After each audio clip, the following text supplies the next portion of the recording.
کچھ تبدیل کیا جائے. پھر اور میری گفتگو ہوئی تو ہم نے یہ ٹاپک اس لیے دیا, کچھ امید کی بات کی جائے, کچھ مثبت جو کچھ ہو رہا ہے اس کو ہائی لائٹ کیا جائے.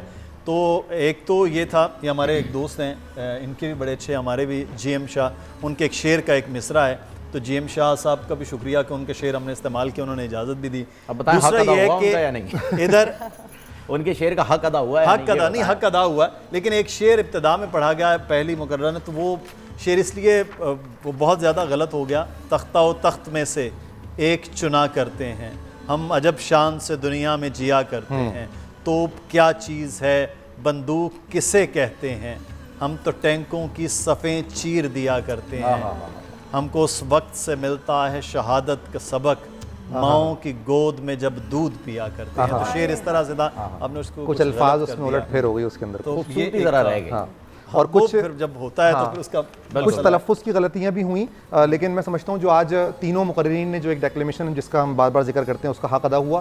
آخری بات صرف کروں گا, اردو جذبات کی زبان ہے اور ہر لفظ کا ایک جذبہ ہوتا ہے. مجھے آج خوشی یہ ہے آپ تینوں سے کہ وہ جو ہم تلفظ کو کہا کرتے ہیں, تو جہاں تلفظ اچھا تھا وہاں صرف اچھا نہیں تھا بلکہ کلیئر تھا, بہت کلیئرٹی کے ساتھ الفاظ ادا ہوئے جب مقررین, ہاں وہ واضح تھی. کیونکہ ہم میں اکثر مثال دیتا ہوں, ایک شعر ہے کہ جی ہم تو پھولوں کے سوداگر ہیں اور سودا سچا کرتے ہیں. اکثر مقررین اس کو اس طرح پڑھتے ہیں کہ ہم تو پھولوں کے سوداگر ہیں. میں کہتا ہوں یار وہ پھول مسل دیا بیچارے کو آپ نے, اس کا اپنا ایک جذبہ ہے, ہم پھولوں کے سوداگر ہیں اور سودا سچا کرتے ہیں, جو پھول جیسے گاہک ہوں ہم بن داموں بک جاتے ہیں. تو یہ اس کی ایک الفاظ کی ایک ترجمانی ہوتی ہے, وہ آج دیکھ کے بڑی خوشی ہوئی. رزلٹ جو آج کا ہے وہ میرا خیال ہے کافی واضح ہے, اور ہم دونوں کے بھی نمبرز اس میں ایک جیسے ہی ہیں ہمیشہ کی طرح.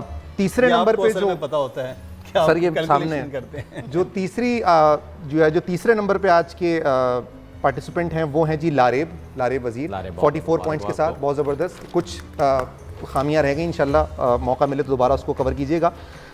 باقی دو میں مقابلہ سخت تھا, 3 پوائنٹس کے فرق سے دوسرے اور پہلے نمبر کا فرق ہے, اور پہلا نمبر جو ہے وہ دوسرے راؤنڈ میں جا رہا ہے. جو فاتح ہیں آج کے جو بیسٹ اسپیکر ہیں وہ ہیں جی حسنین, آپ سیکنڈ راؤنڈ میں جا رہے ہیں, مبارک آپ کو بہت بہت. جی ہاں 57 پوائنٹس کے ساتھ رحمہ جاوید غوری دوسرے نمبر پر ہیں. بہت سخت مقابلہ دونوں کے درمیان, لیکن ظاہر ہے ایک نے آگے جانا ہے. کوشش کریں گے انشاءاللہ جب وائلڈ کارڈز کی کچھ سہولت بنتی ہے تو وہاں ہم, لیکن اچھی تقاریر سننے کو ملی, یہ سب سے اچھی بات تھی کہ مقررین بہت اچھے تھے, بہترین, یہ ایک اچھی چیز ہے. باقی تیاری اور کہیں نہ کہیں کسی نہ کسی جگہ پہ جا کے آپ اپنے مارجن میں جیتے. لاریب کو کسی نے روکا بھی نہیں بیچ میں آج تقریر کرنے کے دوران, ٹھیک ہے, تو آپ کا تجربہ اچھا رہا. چلیں بہت زبردست, بہت بہت شکریہ. تینوں کے ساتھ جو ہے وہ گفٹ ہیمپر جا رہے ہیں, آپ دونوں حضرات کا بھی بہت بہت شکریہ. اور آپ لوگوں نے حوصلہ نہیں ہارنا, کیونکہ آگے وائلڈ کارڈ انٹری بھی ہے, تو زبردست تیاری کر کے آئیے گا, اور ہو سکتا ہے آپ میں سے کوئی ایک پھر ہمارے ساتھ آگے انشاءاللہ. بہت بہت شکریہ آپ لوگوں کا, آپ دونوں کا بھی بہت شکریہ. علم کے بول کا ہم اس سیگمنٹ کا آغاز کر رہے ہیں, اور ہمارے اگلے کنٹیسٹنٹس کو ہم بلا رہے ہیں فوری طور پر. محسن ابڑو صاحب, سندھ یونیورسٹی سے آپ کا تعلق ہے, ٹیم بے آپ جوائن کریں گے. شہراز علی فیڈرل اردو یونیورسٹی سے آپ کا تعلق ہے, ٹیم واو آپ جوائن کریں گے. اور محمد جہان خان, I'm sure کہ میں غلط نہیں کہہ رہی, محمد جہان خان ہی ہے, Jahan Khan, N E D university سے آپ کا تعلق ہے. یقیناً اب ماشاءاللہ ہم آج 12ویں دن میں داخل ہو گئے ہیں, اور آپ لوگ فالو بھی کر رہے ہوں گے, تو آپ لوگ کو طریقہ کار بالکل معلوم ہوگا. بزر اپنا اپنا چیک کر لیجئے, تینوں بزر آپ لوگوں کا درست ہے. کوشچن سنیے, آپ کو آنسر آتا ہے فوری طور پر بزر دبائیے. جب تک میں یا فہیم صاحب آپ میں سے کسی کو نہ کہیں کہ بزر کس کا بجا ہے, تب تک آنسر نہ دیجیے گا, کیونکہ اگر آپ نے نام لینے سے پہلے آنسر دے دیا تو آپ کے نمبرز مائنس ہوں گے. ٹھیک ہے, کوشچن پورا سن لیجیے گا. آپشنز بھی میرے پاس موجود ہیں, اگر آپ لوگوں کو آپشنز کی ضرورت ہوگی تو میں آپشنز بھی دوں گی. آغاز کریں, بسم اللہ الرحمن الرحیم. جی پہلا سوال, نیکیوں کی فصل بہار کس مہینے کو قرار دیا گیا ہے؟ ٹیم لام رمضان المبارک کو درست جواب. آپ اپنا مائک ایڈجسٹ کر لیجئے اپنے حساب سے. سورہ احزاب میں آیات کی تعداد کتنی ہے؟ آپشن 1 70, آپشن 2 73, آپشن 3 78 یا 69. 79 آپ کا غلط جواب, 73 آیات ہیں. CPEC stands for China Pakistan economic corridor. China Pakistan economic corridor درست جواب. لوگ اس کو سی پیک کو سمجھتے ہیں, سی پیک یعنی کہ سمندر کو, لیکن آپ نے بالکل درست جواب دیا. اگلا سوال ہے, اولمپک گیمز میں پہلی بار خواتین نے کب مقابلوں میں حصہ لیا تھا؟ 1900, 1912, 1916 یا 1920؟ کوشچن اسکپ کر دیں اگر آپ تینوں کو ہی نہیں معلوم. 1900 میں پہلی بار مقابلوں میں حصہ لیا تھا. قرآن پاک کی سب سے طویل سورت ٹیم لام. ایک رک جائیے. ٹیم واؤ معاف کیجیے گا. سورہ بقرہ. سورہ بقرہ درست جواب. گولف میں گیند کو جس چیز سے کھیلا جاتا ہے یا گیند کو جس چیز سے مارا جاتا ہے اس چھڑی کو کیا کہتے ہیں؟ Golf stick. گولف سٹک کہتے ہیں. کوئی اور جواب دینا چاہے گا؟ کلب کہتے ہیں. آپ کا جواب غلط تھا. 7واں سوال ہے حضرت خالد بن ولید کا تعلق کس قبیلے سے تھا؟ آپشن بنو امیہ، بنو مخزوم، بنو ہاشم یا بنو عقبہ. بنو مخزوم سے ان کا تعلق تھا. بڑا آسان ہے. گیمبٹ ایک ٹرم ہے جو مندرجہ ذیل میں سے کس کھیل سے وابستہ ہے؟ یہ آپ لوگوں نے بتانا ہے. مندرجہ ذیل میرے اپنے لیے کیونکہ میرے پاس لکھا ہوا ہے. برج، کیرٹ، چیس یا پھر بلیئرڈ. آگے بڑھ جائیں. آج آپ لوگ تیاری کے ساتھ نہیں ریپیٹ کر دیے گا کوشچن ریپیٹ کر دوں. گیمبٹ ایک ٹرم ہے جو کھیل کے لیے استعمال کی جاتی ہے. برج، کیرٹ، چیس یا پھر بلیئرڈ. آگے بڑھ جاتے ہیں. چیس کے لیے یہ ٹرم استعمال کی جاتی ہے. ساقی زمزم کس کو کہا جاتا ہے؟ بڑا ہی آسان اور بڑا خوبصورت سوال کہ ہمیں تاریخ میں بھی بڑی مزیدار زبردست چیزیں ملتی ہیں اس حوالے سے جو ایمان کو تازہ کر دیتی ہیں. حضرت عباس رضی اللہ تعالیٰ عنہ، حضرت ابو بکر صدیق رضی اللہ تعالیٰ عنہ یا حضرت علی کرم اللہ وجہ؟ حضرت عباس رضی اللہ تعالیٰ. حضرت عباس رضی اللہ تعالیٰ عنہ درست جواب. حجر اسود کو چومنا کیا کہلاتا ہے؟ صحیح، استلام، رمی. کیا کہلاتا ہے؟ اصلاح.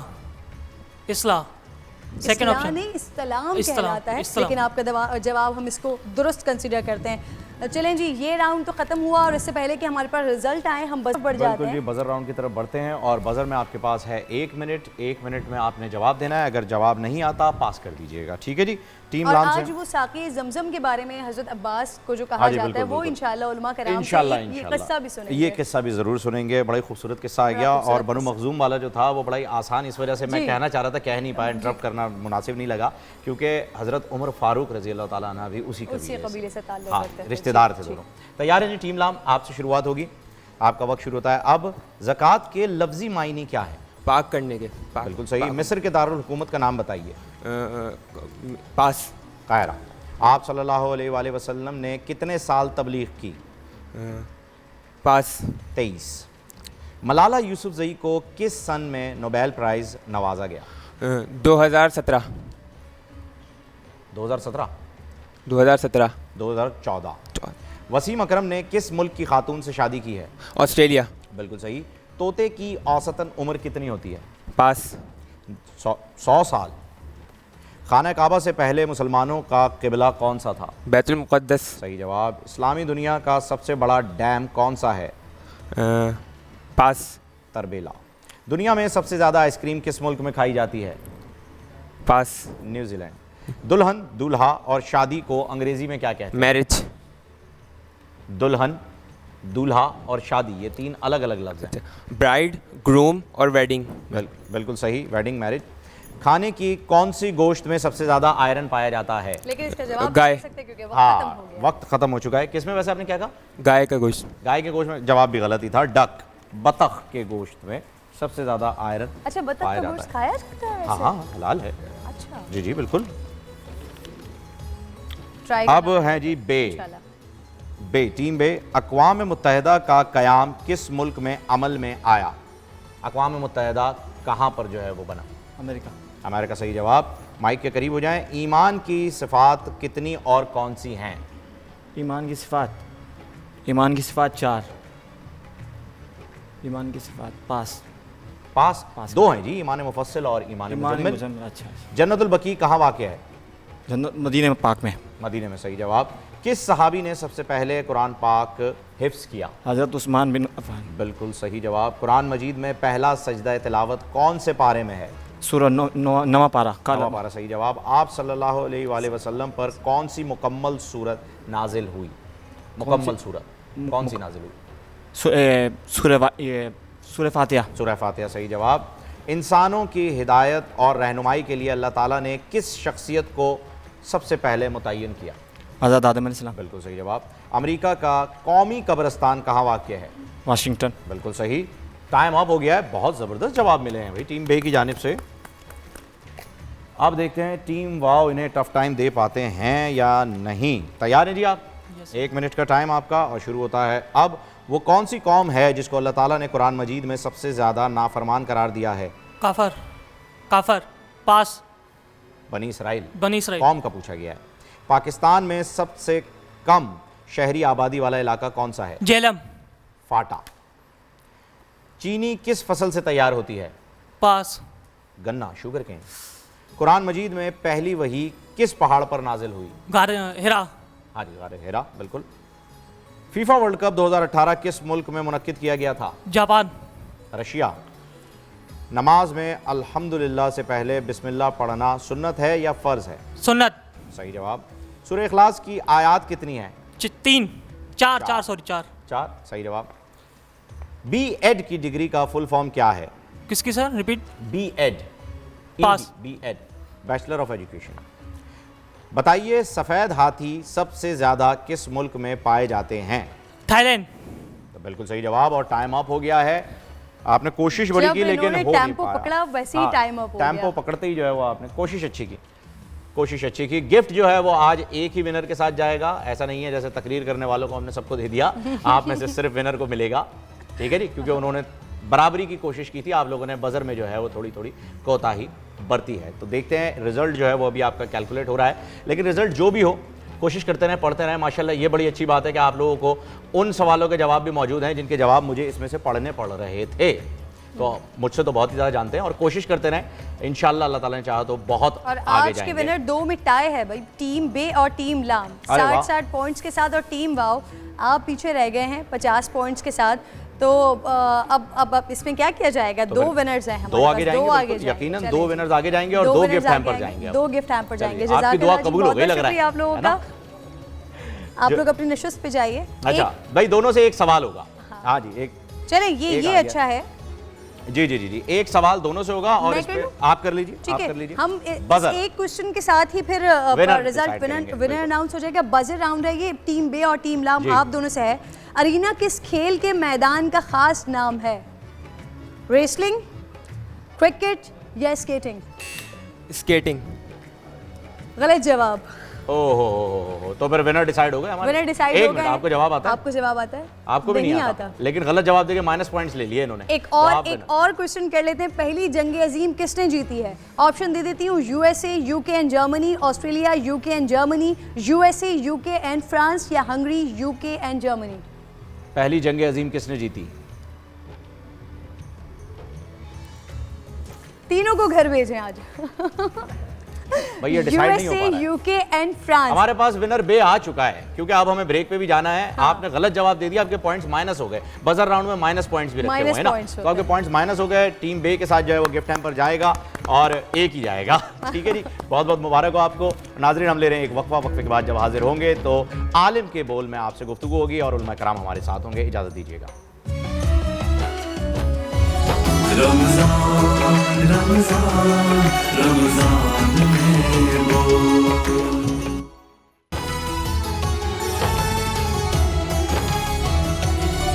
رمضان رمضان رمضان میں بول.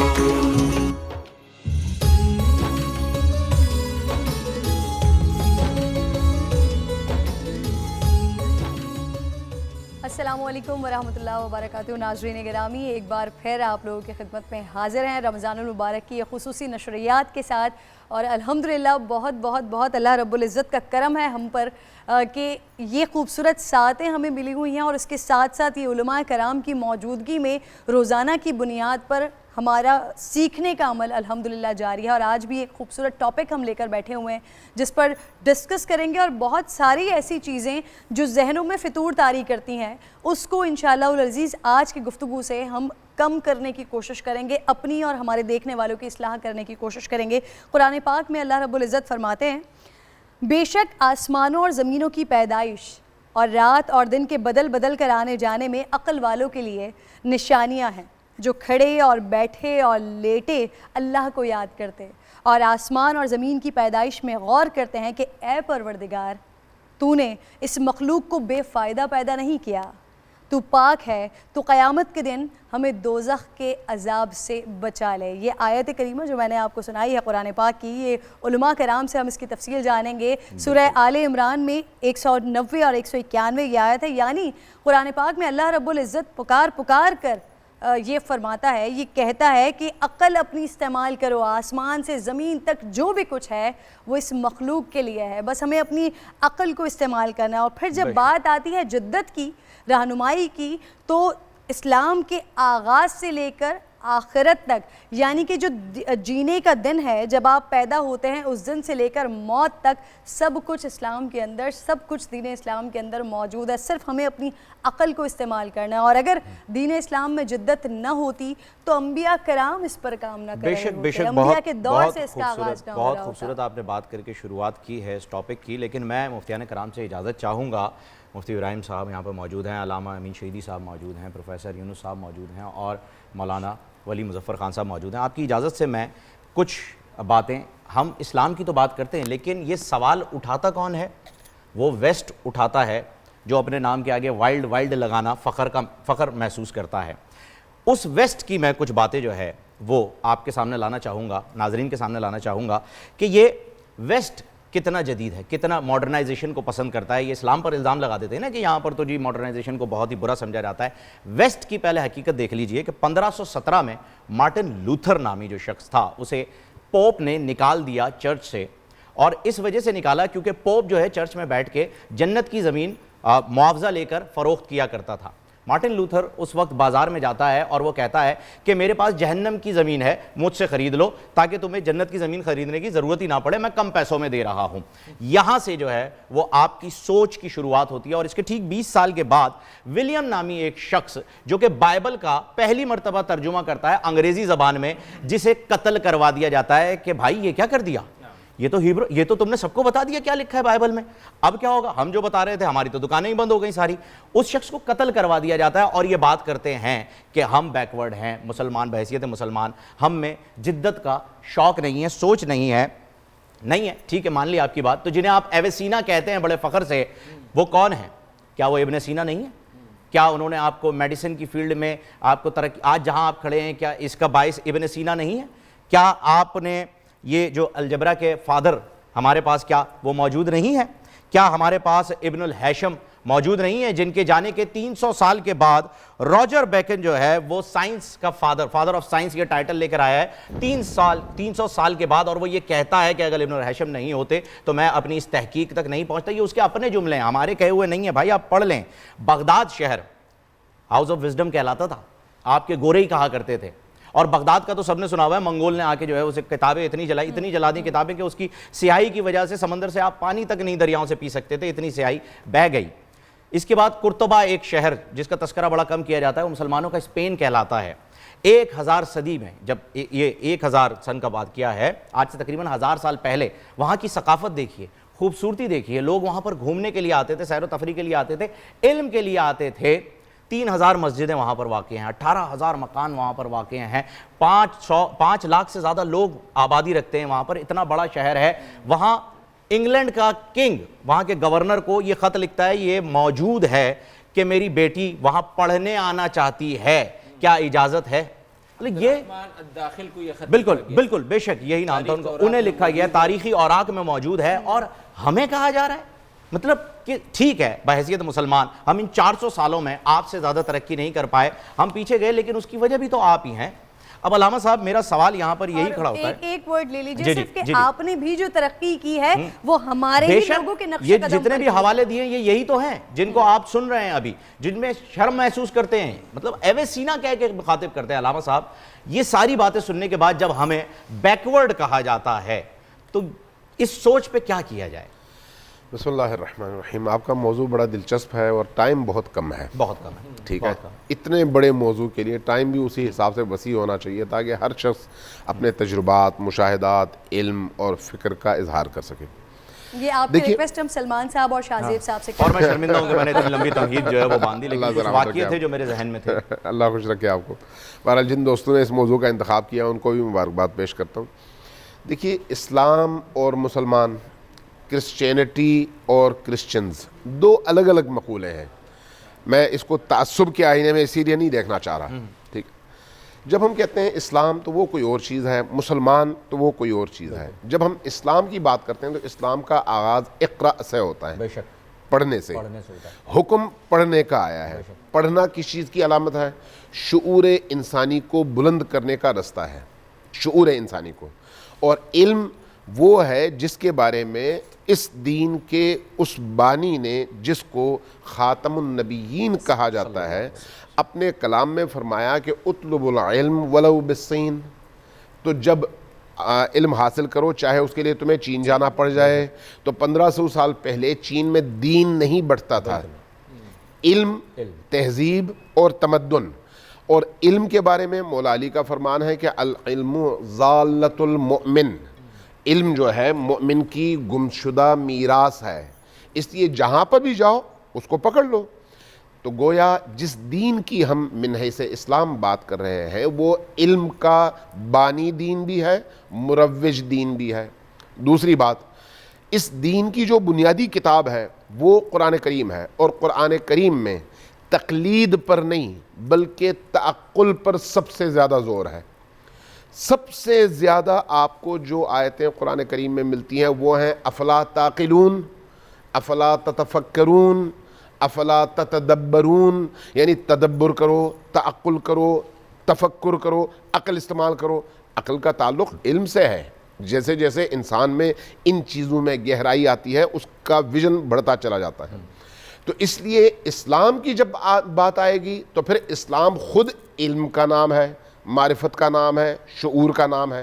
اس لیے اسلام نے آ کر جس تہذیب کی بنیاد رکھی وہ ماضی کی تمام تہذیبوں سے بڑی تہذیب تھی، وسیع تہذیب تھی، سب کے لیے قابل قبول تہذیب تھی، اور ہر انسان کی فطری ضرورتوں کو پورا کرنے والی تہذیب تھی.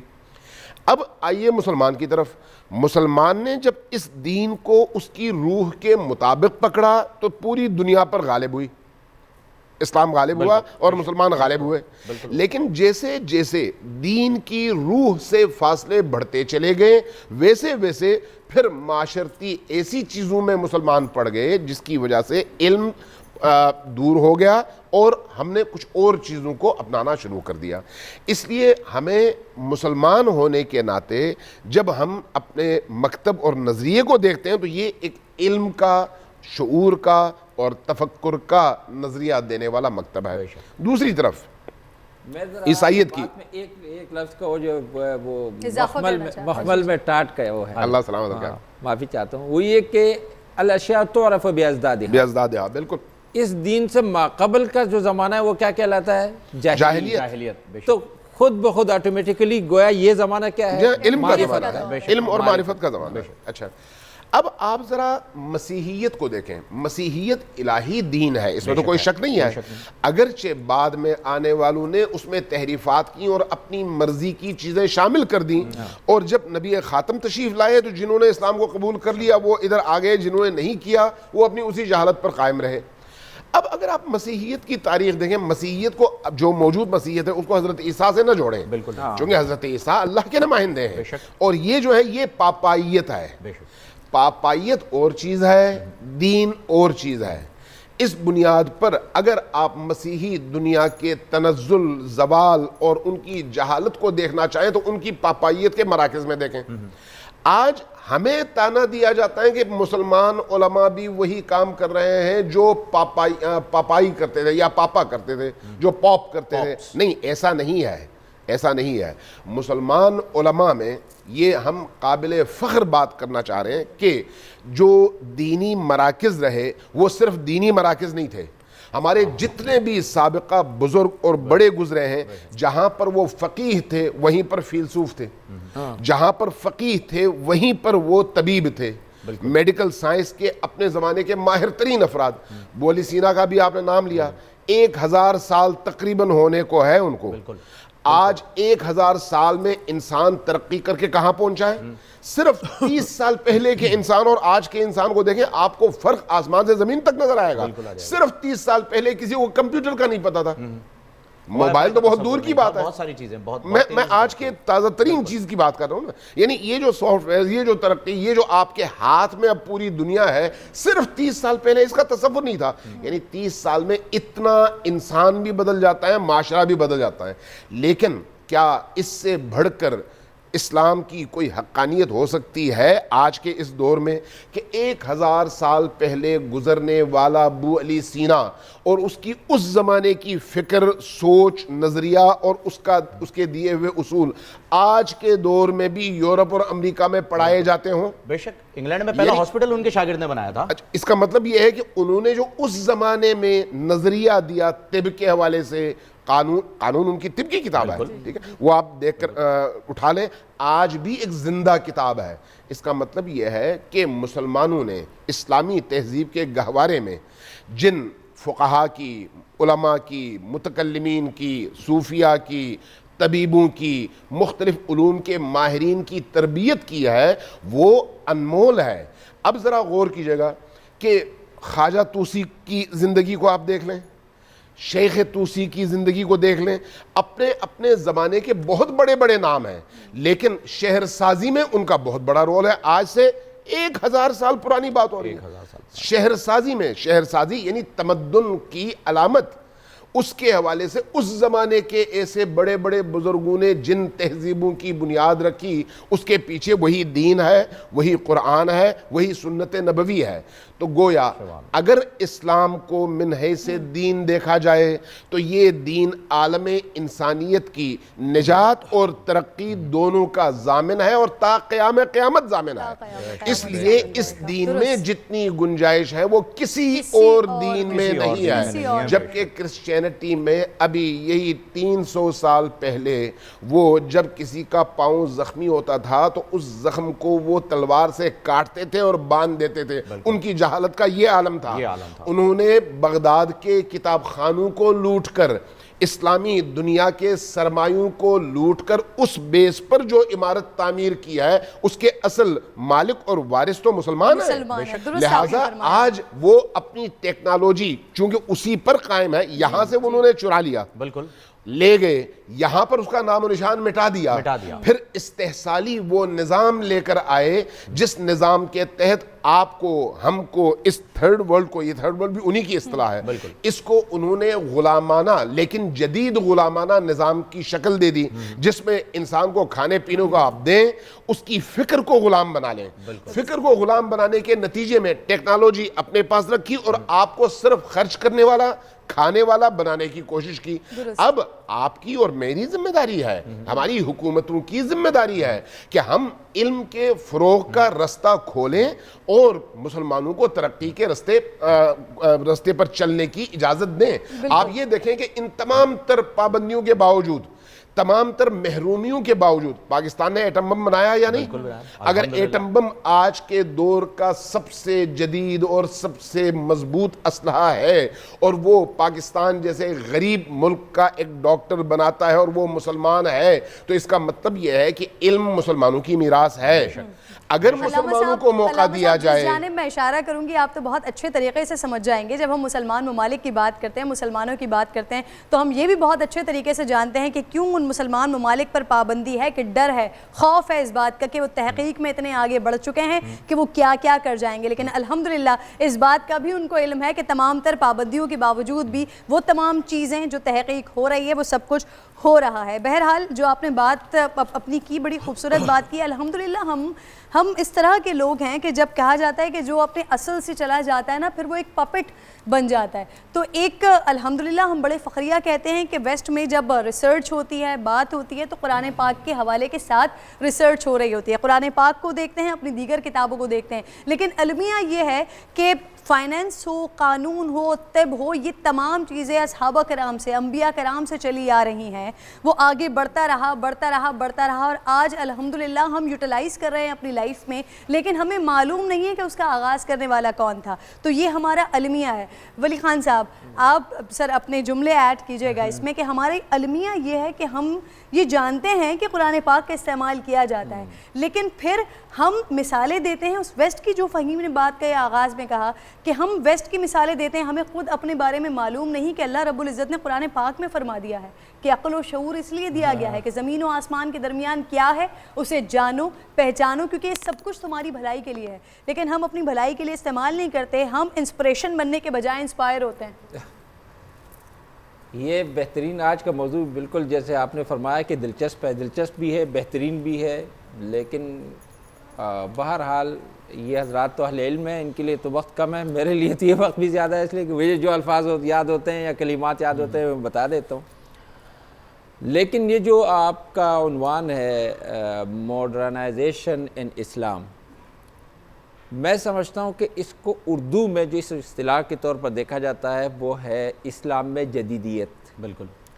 میں چونکہ لغت کا اس پہ میں نے پی ایچ ڈی کی ہے، میں اس کا دکتورہ ہوں، تو میں کہوں گا کہ اسلام میں جدیدیت نہیں بلکہ اسلام میں تجدید یا التجدید فی الاسلام، کہ تجدیدی کا جو تحریک چلی ہے اور اسلام جس انداز میں چیزوں کو جدید کرتا جاتا ہے، نظریات کو، آئیڈیاز کو، افکار کو، شخصیات کو، مدن کو، شہروں کو اور مختلف حوالوں سے، یہ اسلام کی خصوصیت ہے اور یہ تا قیامت ہوتا رہے گا. بے شک، اس میں کوئی شک نہیں. اور اس کی وجہ کیا ہے کہ مشکات شریف کی حدیث ہے، مفتی صاحب تشریف فرما ہے، ان اللہ یبعث لہذه الامہ علی رأس کل 100 سنۃ من یجدد لها دینہا، کہ اللہ تعالیٰ ہر صدی بعد اس دین کے لیے مجددین پیدا فرماتے رہیں گے.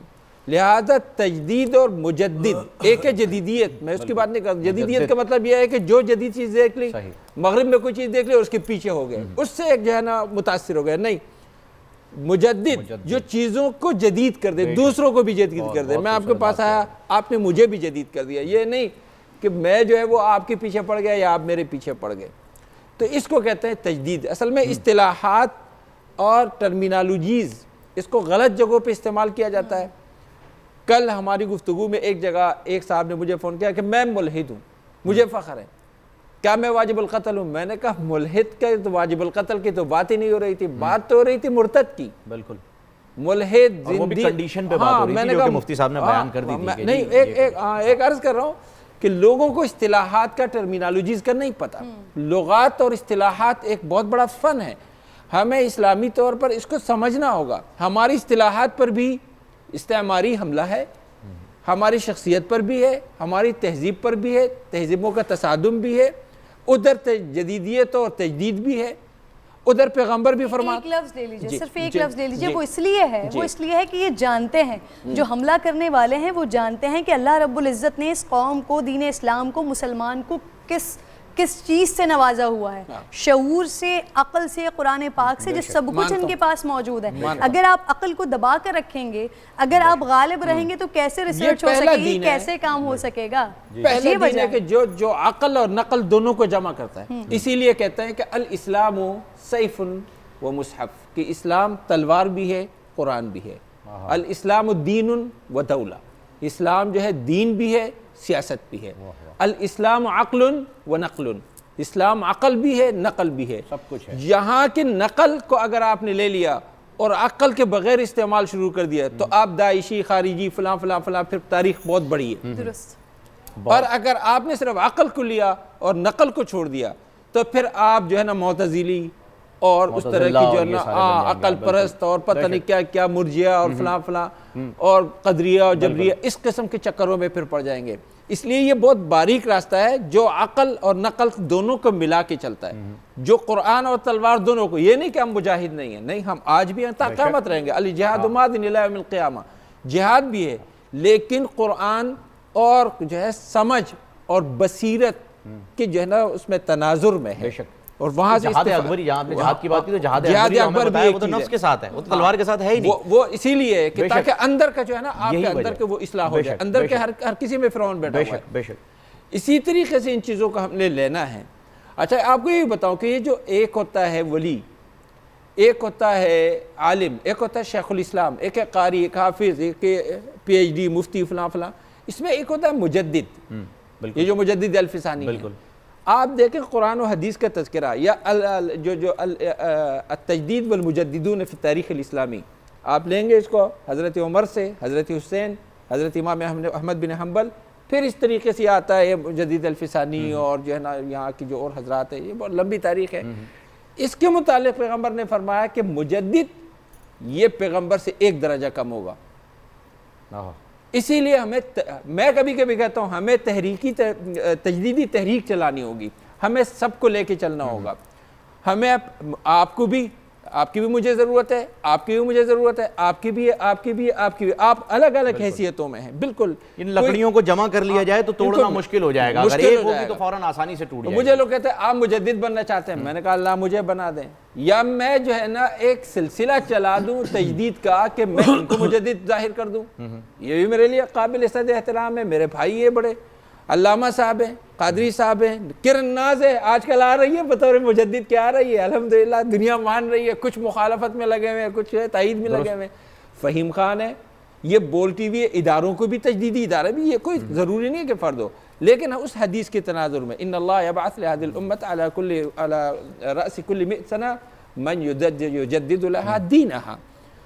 تجدیدی کام چلتا رہے گا، مجددین پیدا ہوتے رہیں گے. درمیان میں جو غبار اسلامی نظریات اور اسلامی افکار اور آئیڈیاز پر آیا ہوگا وہ غبار ہٹاتے رہیں گے. جو لوگوں نے اس کے ساتھ اپنی طرف سے چیزیں لگائی ہوں گی وہ میل کچیل وہ سب وہ دوبارہ سے صاف ستھرا کر کے پھر پیش کرتے رہیں گے. بہت اچھی بات آپ نے کی مولانا صاحب، لیکن اسی بات کو میں آگے بڑھاؤں گا، پروفیسر صاحب کی جانب بڑھوں گا میں، اور میں تھوڑا سا اس میں ایڈ یہ کرنا چاہوں گا کہ آج کا ٹاپک سے تو آپ واقف ہو گئے ہیں. اب ہم نے یہ دیکھا ہے کہ گزشتہ کئی سالوں میں ایک ایسا دور گزرا ہے جہاں پر لاؤڈ اسپیکر بھی منع تھا. ہاں ٹھیک ہے جی، موبائل فون بھی جو ہے وہ ایک فتنہ برا سمجھا جاتا تھا، ٹیلی ویژن کو برا سمجھا جاتا تھا، کیمرے کو برا سمجھا جاتا تھا، توڑ دیے جاتے تھے، یہ سب ہوتا تھا، حرام بھی کہا جاتا تھا، حرام کا فتوا بھی ہے، کچھ منع کرتے تھے، یہ سب ہوتا تھا. ہم سب نے دیکھا ہے، ہم سب اس دور سے گزر چکے ہیں. یہ ساری چیزیں جو ہو رہی ہیں تو یہ کیا ہمیں ترقی سے یہ چیزیں روک نہیں رہی ہیں پروفیسر صاحب؟ بسم اللہ والصلاة والسلام علی رسول اللہ وعلی آلہ وصحابہ اجمعین وبعد. صلی اللہ علیہ وسلم. میرے خیال جس شخص نے یہ موضوع تعین کیا ہے اس کے پس منظر میں ایک تاریخ ہے. یورپ نے جب کروٹ لی اور سائنسی ترقی کے دروازے کھلے تو ان کی ترقی کی راہ میں مذہب آیا. پوپ نے ہر نئے نظریے پر لوگوں کو پھانسی دی، کتنے سائنسدانوں کو پھانسی دے دی گئی. وہ لوگ جن لوگوں نے یہ کہا کہ زمین گول ہے ان کو مار دیا گیا. وہ لوگ جنہوں نے یہ کہا کہ زمین گردش کرتی ہے ان کو مار دیا گیا. جو بھی نیا نظریہ آیا پوپ نے اس پر قدغن لگائی، حتیٰ کہ یورپ اس نتیجے تک پہنچا اگر ہمیں ترقی کرنی ہے مذہب کو اپنی عام زندگی سے دور الگ کرنا ہوگا. بالکل درست. آج جو یورپ میں ہے دین الگ ہے اور اسٹیٹ الگ ہے. بالکل. اس کے پیچھے یہی ایک جنگ تھی، ایک عرصہ تک جنگ رہی. یہ آخر ان لوگوں نے پوپ کو ایک جگہ محدود کر دیا. بالکل. آج ویٹیکان جو ہے ایک جگہ محدود کر دیا. انہوں نے کہا آپ یہاں رہیے، لیکن ہماری جو سائنسی ترقی ہے اس کی راہ میں رکاوٹ نہ بنی. اسی وجہ سے ان میں پیگن اور کیتھولک دو ڈیوائیڈ. لیکن اسلام ایسا دین ہے جو سائنسی ترقی کی راہ میں رکاوٹ نہیں بلکہ سائنسی ترقی کے لیے وہ دعوت دیتا ہے. اللہ اکبر. وَلِلَّهِ مُلْكُ السَّمَاوَاتِ وَالْأَرْضِ وَلِلَّهِ مُلْكُ السَّمَاوَاتِ وَالْأَرْضِ وَاللَّهُ عَلَىٰ كُلِّ شَيْءٍ قَدِيرٌ إِنَّ فِي خَلْقِ السَّمَاوَاتِ وَالْأَرْضِ وَاخْتِلَافِ اللَّيْلِ وَالنَّهَارِ لَآيَاتٍ لِأُولِي الْأَلْبَابِ الَّذِينَ يَذْكُرُونَ اللَّهَ قِيَامًا وَقُعُودًا وَعَلَى جُنُوبِهِمْ وَيَتَفَكَّرُونَ فِي خَلْقِ السَّمَاوَاتِ وَالْأَرْضِ رَبَّنَا مَا خَلَقْتَ هَٰذَا بَاطِلًا سُبْحَانَكَ فَقِنَا عَذَابَ النَّارِ. اللہ تعالیٰ وہ زمین و آسمان پر غور و فکر کرتے. یہ رات اور دن کا آنا اور جانا یہ کیسے ہو رہا ہے؟ یہ سورج کا طلوع ہونا، سورج اپنے وقت پر طلوع ہوتا ہے، دن اپنے وقت پر آتا ہے. کبھی ایسا نہیں، ہر چیز کا ایک نظام ہے. کبھی ایسا نہیں ہے کہ ہم بیٹھے ہوئے دن کے صبح جگہ جگہ رات آ گئی، رات آنے کا وقت ہے اور دن کا وقت ہے. ان فی خلق السماوات والارض واختلاف اللیل والنہار لآیات لقوم یتفکرون. ان لوگوں کے لیے اس میں نشانیاں ہیں جو غور و فکر کرتے ہیں. لقوم، دوسری آیت میں فرمایا اللہ تعالیٰ لقوم یعقلون، جو عقل رکھتے. اپنی عقل کو استعمال کرو. اللہ تعالیٰ تمہیں عقل دی ہے، اس عقل کو استعمال کرو. تو اسلام وہ دین ہے جو انسان کو اپنی عقل استعمال کرنے کا کہتا ہے، اور مسیحیت وہ دین ہے جو انسان کو عقل سے روکتا ہے. نتیجہ یہ ہوا کہ ان لوگوں کو دین کو الگ کرنا پڑا. اسلام دین اور دولہ دونوں چیزیں. اسلام سیاسی اسلام بھی، سیاست بھی ہے اور دین بھی ہے. ہم اگر سیاست دین کو سیاست سے جدا کریں گے تو اقبال نے کیا ہے، اگر جدا ہو دین سے سیاست، جدا ہو سیاست دین سے، جدا دین سے سیاست تو رہ جاتی ہے چنگیزی. پھر چنگیز ہوگا. پھر آپ حکمران کو کس چیز سے ڈرائیں گے؟ سمجھے نا. اسلام اللہ کا دین ہے. بے شک. کاروان زندگی کبھی رکتا نہیں ہے. بے شک. یہ کاروانی زندگی چلتا ہے، اور جو اس کاروانی زندگی کا ساتھ نہیں دیتا وہ بچھڑ جاتا ہے. بچھڑ جاتا ہے. اور کاروانی زندگی اس کو روک دیتے ہیں. قرآن پاک میں تحقیق اور تحقیق کی بات کی ہے. افلا ينظرون الى الابل كيف خلقت والى السماء كيف رفعت والى الجبال كيف نصبت والى الارض كيف سطحت فذكر انما انت مذكر لست عليهم بمسيطر. غور نہیں کرتے یہ اونٹ کو ہم نے کیسے پیدا کیا، اس میں کیا کیا خوبی ہیں. صحرا میں رہنے کے لیے، صحرا میں چلنے کی جو خوبیاں جانور میں وہ سب خوبیاں ہم نے، یہ کس نے پیدا کی اس کے اندر؟ بے شک. یہ زمین کو کس نے بسایا؟ زمین خود کیا چیز ہے؟ غور کرو اس پر، یہ کیا چیز ہے؟ اور پھر جب آخر ملتا ہے نا، وہ آخر وہ اللہ رب العزت کا پہلا پیغام، جہاں اللہ فرماتا ہے کہ جب میں نے چاہا کہ میری پہچان کی جائے تو میں نے یہ دنیا بنا دی. جب اللہ رب العزت دنیا بنا ہی اسی لیے رہا ہے کہ اسے پہچانا جائے، تو پھر وہ مذہب آپ کو کیوں نہیں کہے گا کہ آپ تحقیق کریں، آپ جانیں. اسی لیے زمین و آسمان کے درمیان جو بھی کچھ ہے اس پر تحقیق کی جائے اور ترقی کی جائے. ایک کالر ہمارے ساتھ موجود ہیں. السلام علیکم عابد صاحب. السلام علیکم. وعلیکم السلام. کیسے ہیں آپ جی؟ رمضان مبارک آپ کو. شکر ہے اللہ کا احسان ہے. آپ لوگوں کو بہت بہت مبارک ہو. اچھا پروگرام کر رہے ہیں. جزاک اللہ. اور تمام عالم موجود ہیں. ایک چھوٹا سا سوال ہے جی. قرآن شریف میں بھی ہے، حدیث شریف میں بھی ہے، عالم کی موت عالم کی موت. درست. بالکل. یعنی کہ عالم اگر مر جائے تو اس سے عالم کی موت واقع ہو جاتی ہے. بالکل. لیکن آج کے دور میں سوال تو یہ ہے کہ میں LCD دیکھ رہا ہوں، موبائل میں بات کر رہا ہوں. ان تمام چیزوں میں دور جدید میں عالموں نے کیا ایجاد کیا؟ اچھا جی، ایک پیچیدہ سوال ہے، پیچیدہ بھی سوال ہے، خوبصورت بھی سوال ہے، اور ایسا سوال ہے کہ جس کا علماء کرام ہی زیادہ خوبصورتی سے جواب دے سکتے ہیں. سوال انہوں نے واقعی میں، اور ہم جو آغاز سے بات ہی کریں کہ قرآن پاک میں اللہ رب العزت فرماتا ہے، پھر آگے بھی ہم دیکھتے ہیں کہ جو ہمارا دین اسلام ہے وہ جدیدیت کا ہی دور ہے.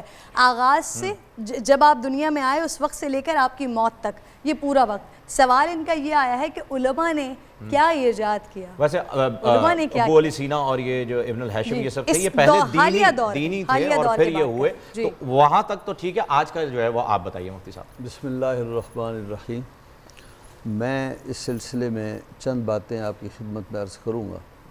سب سے پہلی بات یہ کہ دنیا میں علم کو جتنا فروغ ملے گا، اور دنیا نے آج جو علمی ترقیاں کی ہیں اور قیامت تک کریں گی، یہ علم کا نور، یہ نبوت کی میراث ہے، اور اس کا منبع انبیاء علیہ السلام کا سینہ ہے. سب سے پہلے علم کی جو روشنی پھیلائی ہے وہ حضرات انبیاء نے پھیلائی ہے. بے شک، بے شک. اور یہ علم انہی کے سینے سے آگے چلا ہے اور اب تک وہ روشنیاں پھیل رہی ہیں. سب سے پہلا انسان اور سب سے پہلا نبی جو دنیا میں تشریف لائے وہ حضرت آدم علیہ السلام ہے. اور حضرت آدم علیہ السلام کے لیے فرمایا وَعَلَّمَ آدَمَ الْأَسْمَاءَ كُلَّهَا. اللہ رب العزت نے آدم علیہ السلام کو کائنات کی ایک ایک چیز کا نام بتایا. ثُمَّ عَرَضَهُمْ عَلَى الْمَلَائِكَةِ فَقَالَ أَنبِئُونِي بِأَسْمَاءِ هَؤُلَاءِ. پھر اللہ رب العزت نے حضرات ملائکہ کرام پر امتحاناً وہ چیزیں پیش کی، ملائکہ خاموش ہو گئے، حضرت آدم بول پڑے، بولتے رہے۔ اور یہ معلوم ہونا چاہیے کہ سب سے پہلا انسان دنیا میں آیا تو یہ بتائیے اسے تمدن کے لحاظ سے اسے مکان بنانے کی ضرورت پیش آئی، معاش کے لحاظ سے کھانے پینے کی ضرورت پیش آئی۔ یہ مکان کہاں سے بنے؟ آدم علیہ السلام تشریف لائے تو پہلے سے بنے ہوئے مکانات تو نہیں تھے، بالکل۔ مکان کیسے بنے، کھیتی باڑیاں کیسے ہوئیں، اور انسانی زندگی کو باقی رکھنے کے ذرائع کہاں سے آئے؟ تو علماء نے لکھا، کتابوں میں یہ لکھا ہے کہ اللہ رب العزت نے پہلے نبی پر جو سلسلہ وحی نازل فرمایا وہ زیادہ تر امور تبدنیہ کو طے کرنے کے لیے بنایا۔ آدم علیہ السلام کو وحی کے ذریعے بتایا کہ اینٹیں کیسے بنائی جاتی ہیں اور دیواریں کیسے چنی جاتی ہیں، چھت کیسے ڈالے جاتے ہیں، دروازے کیسے بنائے جاتے ہیں، لکڑی کو کیسے چیرا جاتا ہے، آلات کیسے بنائے جاتے ہیں، اور زراعت کیسی کی جاتی ہے، اس کے تو یہ جو علم ہے یہ چلا ہی انبیاء علیہ السلام سے ہے۔ پھر علم نے ترقی کی، حضرت سلیمان علیہ السلام کے زمانے میں یہ فیثاغورس آپ نے فلسفی سنا ہے، یہ حضرت سلیمان علیہ السلام کے شاگرد ہے۔ یہ دنیا میں جتنی دوائیاں ہیں اور آج جو دوائیوں پر کام کیا جا رہا ہے اس کے سب سے پہلے موجد حضرت سلیمان علیہ السلام ہے۔ تو علم انبیاء علیہ السلام کی میراث ہے، اور جو دین ہمارا ہے وہ تو علم ہی کا نام ہے۔ اور ابھی آپ نے پڑھا نبی پاک صلی اللہ علیہ وسلم جب تہجد کے لیے اٹھتے تھے تو حدیث میں آتا ہے کہ آپ اٹھ کر ایسے آنکھیں ملتے تھے اور آپ کی زبان پر یہ آیت ہوتی تھی، ان فی خلق السماوات والارض واختلاف اللیل والنہار لآیات لأولی الالباب، یہ آپ کی زبان پر یہ آیات جاری ہوتی تھی۔ نبی پاک صلی اللہ علیہ وسلم پر جو پہلی وحی نازل ہوئی، اقرا بسم ربک الذی خلق خلق الانسان من علق اقرا وربک الاکرم الذی علم بالقلم علم الانسان ما لم یعلم۔ ان 5 آیتوں میں آپ دیکھیے یہاں الہیات کا علم بھی ہے، یہاں حیاتیات کا بھی علم ہے، ذرائع علم اور اسباب علم کا بھی یہاں پر بیان ہے۔ ہمیشہ سائنس، مذہب ہمارے نزدیک ان میں تصادم نہیں ہے، ان میں ٹکراؤ نہیں ہے۔ اور میں یہ بھی بتاؤں جہاں دین کا علم پڑھنا فرض ہے وہاں پر سائنسی علوم کا پڑھنا بھی فرض ہے، بالکل پڑھنا فرض ہے، اس لیے کہ ہماری جو بقا ہے وہ اس میں ہے کہ ہم دشمن کے مقابلے میں جدید سے جدید ٹیکنالوجی لائیں اور اس میں ہم ترقی کریں۔ تو سائنس اور یہ بات انہیں بھی بتا دیجیے گا جنہوں نے ملالہ کو جانے سے روکا، پڑھنے سے روکا۔ میں اسی طرف جا رہا ہوں۔ علماء کرام نے سائنسی ایجادات کی ہیں یا نہیں کی ہیں، لیکن علماء کرام نے کم سے کم یہ کام تو کیا ہے، مذہب اور سائنس کو ساتھ لے کر چلے ہیں اور امت کے مسائل کو اسی ذریعے سے حل کیا ہے۔ میری ایک مثال دیتا ہوں میں آپ کو، قرآن کریم نے فرمایا حرمت علیکم المیتۃ والدم ولحم الخنزیر وما اہل به لغیر اللہ فمن اضطر غیر باغ ولا عاد فلا اثم علیہ۔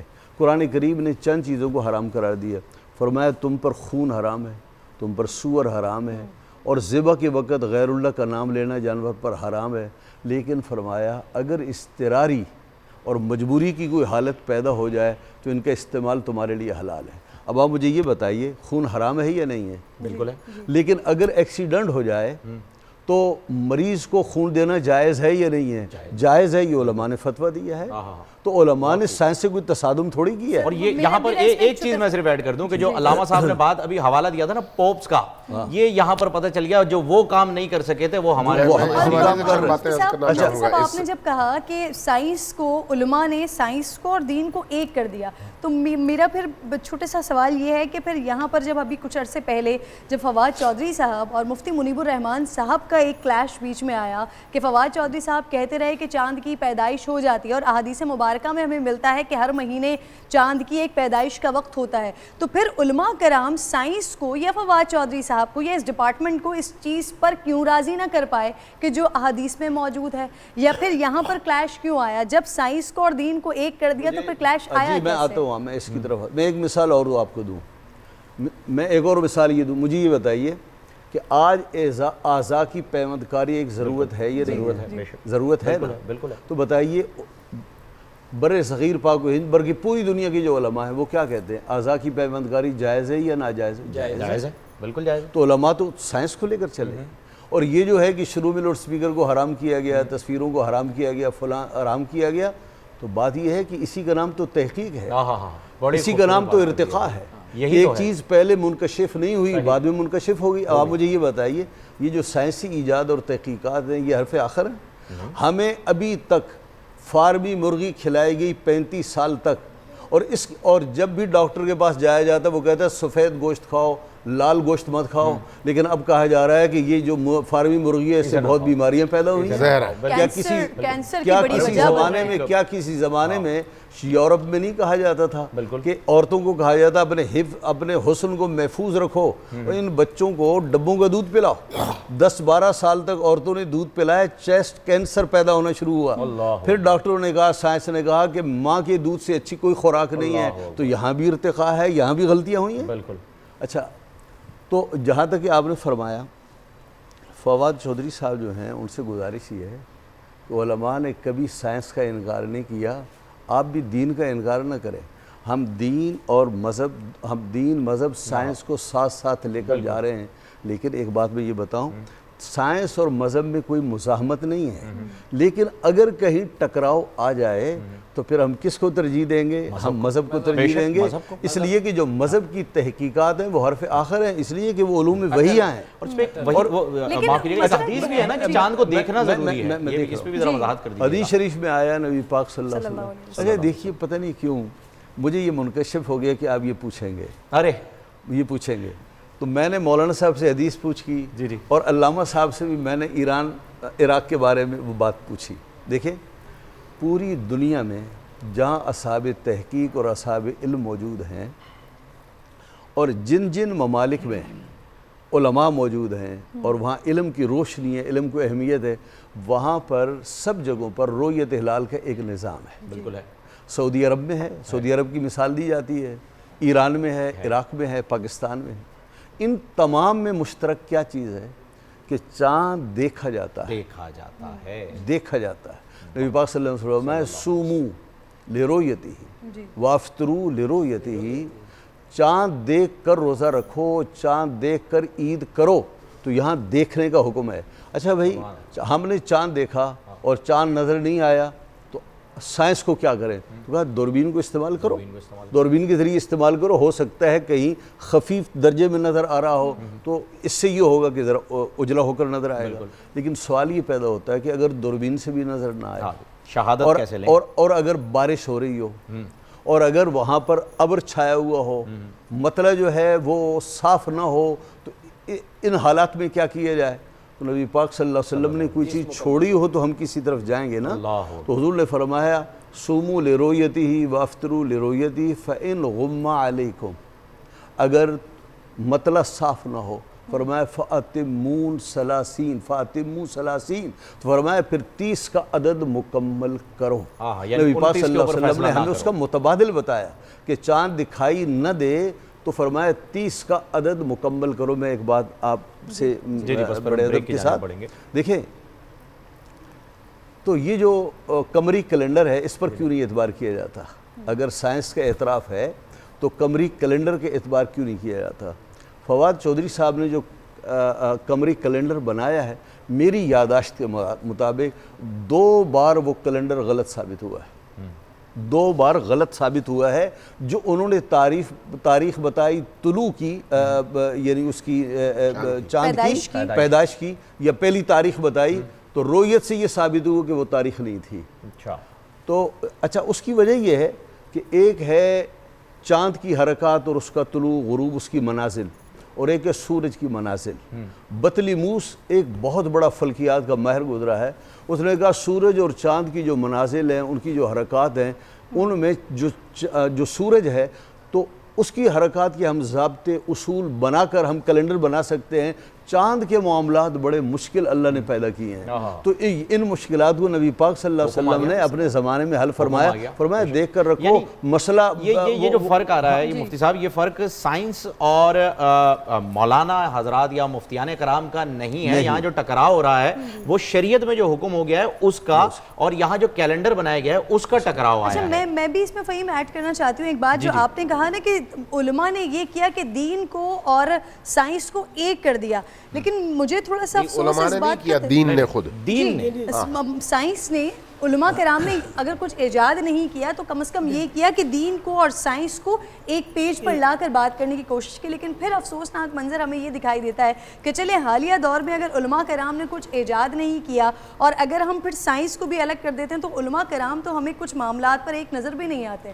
اگر ہم چاند کے معاملے کو ہی دیکھ لیتے ہیں, مذہب تو حلاوت کا نام ہے اور علماء کرام کا تو کام ہی یہی ہے کہ وہ ہمیں اس بڑی خوبصورتی کے ساتھ سمجھا کر اس پیج پر لے کر آئیں. لیکن پھر افسوس کا مقام ہم یہ دیکھتے ہیں کہ ہمارے مسلمان ایک ہی ملک میں رہتے ہوئے پشاور میں ایک دن پہلے عید بھی ہوتی ہے, پشاور میں ایک دن پہلے چاند بھی ہوتا ہے. پیج پر ہیں میڈیا کے لوگ ایک پیج پر ہیں. یہ ہم جدل نہیں کرتے, لیکن اس موضوع پر میں ایک علمی بات آپ کو بتانے کی کوشش کروں گا جس سے بات واضح ہو جائے. دیکھیں, آپ علماء پر یہ کہیں کہ بھئی علماء نے کوئی سائنسی ایجاد کیوں نہیں کی, کیا آپ نے ڈاکٹر سے کبھی کہا کہ آپ نے بلڈنگ کیوں نہیں بتائی آج تک؟ مجھے اجازت دیں گے تو یہی جواب میں آپ سے کبھی آپ نے انجینئر سے کہا کہ آپ نے مریض کا علاج کیوں نہیں کیا, جس کا کام اسی کبھی آپ نے ججز سے کہا کہ آپ نے جو ہے گاڑی کیوں نہیں بنائی, کبھی آپ نے گاڑی بنانے والے ان انجینئر سے کبھی کہا کہ آپ نے جہاز کیوں نہیں بنایا؟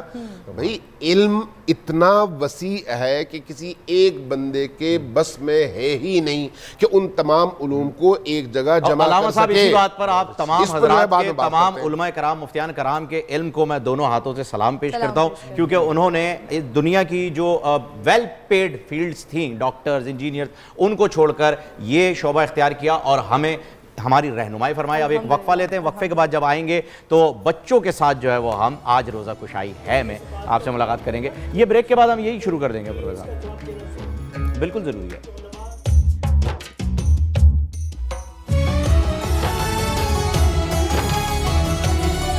رمضان رمضان رمضان میں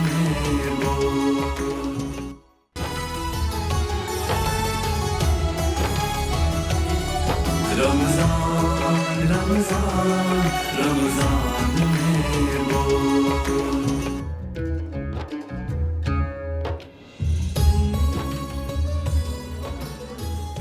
السلام علیکم ورحمۃ اللہ وبرکاتہ. ناظرین, ایک بار پھر آپ کو خوش آمدید کہتے ہیں اس خوبصورت افطار نشریات میں, جہاں ہمارے یہ پیارے پیارے سے بچے روزہ رکھنے کے بعد ہمارے پاس آ چکے ہیں اور اب الحمدللہ ان کا وہ جو روزے والا پورا امتحان والا پیریڈ تھا وہ آلموسٹ گزر چکا ہے. کچھ ہی لمحات رہ گئے ہیں کہ اب انشاءاللہ تعالیٰ کھانا پینا شروع ہو جائے گا تھوڑی سی دیر میں. تو سب سے پہلے فہیم صاحب کیا کریں, بات کریں نا؟ بالکل, سب سے پہلے بات کریں, اور سب سے پہلے میں تو اپنے دوست سے بات کروں گا. یہ میرے دوست ہیں. اچھا, یہ آپ کے دوست ہیں. جی بالکل, اسی وجہ زرمت صاحب جو ہیں دوبارہ جو ہے وہ ہم نے انہیں دعوت دی ہے یہاں پہ.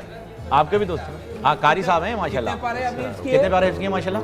اور ماشاءاللہ ماشاءاللہ قرآن کر لیا ماشاءاللہ. ان سے بات کرنے سے پہلے ہی پہلا گفٹ دیں ان کو. پھر تو حق ہے. سب سے پہلے آپ کو یہ پاکولا کی جانب سے جو ہے بہت بھاری ہے, جاتے ہوئے لے لیں گے, ٹھیک ہے نا؟ ابھی افطار کیا ہے نا, یہ آپ کا پہلا گفٹ ہے, باقی سب ملے گا اور آپ کی وجہ سے ہم باقی بچوں کو بھی دیں گے. آپ سب لوگوں کے لیے ماشاءاللہ سے حافظ صاحب کی برکت سے ان کے ساتھ جا رہا ہے. ایڈور کی جانب سے گفٹ ہیمپر جا رہا ہے, پاکولا کی جانب سے, اسلام آباد ٹی کی جانب سے آپ کے ساتھ گفٹ ہیمپر جائے گا, اور اس کے ساتھ ساتھ یہ شکرگنج, جو شکرگنج کی طرف سے بھی آپ کے لیے ہے, او لالا کی طرف سے بھی آپ کے لیے گفٹ ہے, اور ساتھ ساتھ پیزا پوائنٹ. اور پیزا پوائنٹ تو آپ لوگوں کے لیے بھی میں بتاتا چلوں کہ اگر آپ نے گرما گرم پیزا گھر میں منگوانا ہے, ایپ ڈاؤن لوڈ کیجئے, فوراً پوری صاف ستھرائی کے ساتھ جو ہے آپ تک پہنچ جائے گا. اور KFC کا بھی بہت بہت شکریہ جنہوں نے یہاں پر فنگر لکنگ چکن جو ہے وہ بھیجا ہے, اور ساتھ ساتھ 50 روپے اپنی بکٹ سے بھیج رہے ہیں PM کے کووڈ-19 فنڈ میں. تو بہت بہت شکریہ آپ تمام حضرات کا. بچوں سے بات کریں گے جلدی جلدی. بیٹا نام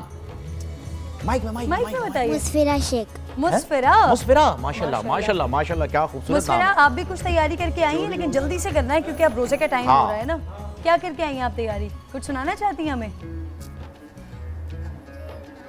نعت نہیں آتی, چلے کوئی بات نہیں, آپ ویسے ہی اتنی پیاری ہیں, ان سے بھی بات کر لیتے ہیں نا ساتھ ساتھ. السلام علیکم. سارے کیوٹو ہیں آج, گولو سے ماشاءاللہ. روزے میں اب پتلو کوئی نہیں. ہیئر سٹائل تو بڑا پیارا, ہیئر کٹ تو بڑا پیارا ہے, آپ نے ابھی بھی کروایا؟ کروایا نہیں ہے میرا, میں ایسے ہی کرواتا ہوں بیبی کٹ. واہ بھائی, غور سے دکھائیں ان کو. بیبی کٹ. ہاں, بیبی کٹ ایسے ہی کرواتے ہیں آپ؟ اچھا, بڑے پیارے لگتے ہیں آپ کے تو ہیئر سٹائل. میں بھی ویسے کروا لوں, اچھا لگے گا. بھائی آپ کا نام کیا ہے؟ ایان. ایان صاحب, یہ آپ کے بال اتنے سلکی ہیں, اس کا راز کیا ہے؟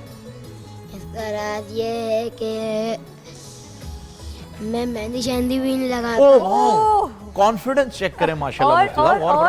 اس کا راز یہ ہے کہ میں مہندی شہندی نہیں لگاتا. جی اور جب میں بچپن میں پیدا ہوا تھا تو میرے بال گولڈن ہی تھے. اچھا بچپن میں پیدا ہوئے تھے, یہ بڑا زبردست ہے کہ آپ بچپن میں پیدا ہوئے بھائی, اور بال گولڈن تھے اس وقت, ماشاءاللہ. پھر کلرڈ آئیز بھی ہوں گی آپ کی, ہے نا؟ ہاں, جن کے بال بچپن میں گولڈن ہوتے ہیں ان کی آنکھوں کا کلر بھی ڈیفرنٹ ہوتا ہے, بڑے ہوتے ہوتے پھر وہ کلر تبدیل ہو جاتا ہے. اور اب ہاں ایان صاحب ادھر دیکھیں, ہم بریک پہ چلے جاتے ہیں, آپ جب تک بچے کو دیکھ لیجیے گا اس کی آنکھیں وہاں, پھر اس کے بعد ہم انشاءاللہ دم بھی ہوگا جی, دم بھی ہوگا. ایک چھوٹا سا بریک لے لیتے ہیں ناظرین, اذان کے ساتھ واپس آتے ہیں. ہاں ہاں ہاں.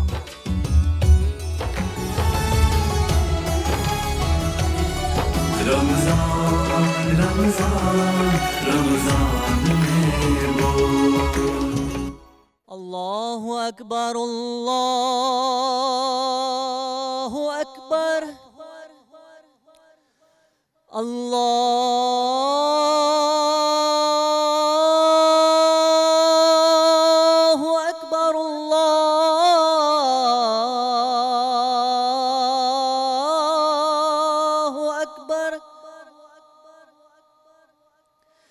اشہد ان لا الہ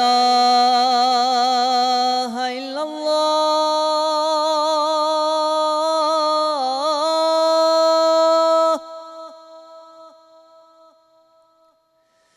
اشہد ان لا الہ الا اللہ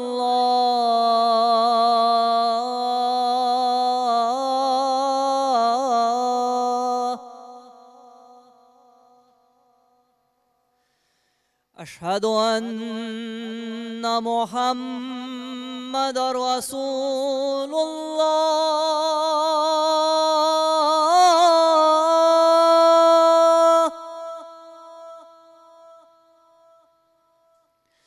اشہد ان محمد رسول اللہ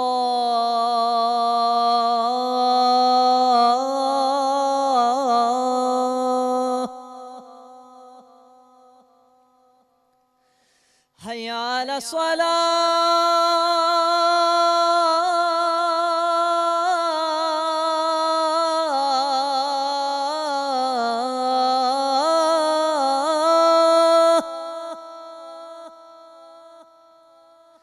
حی علی الصلاۃ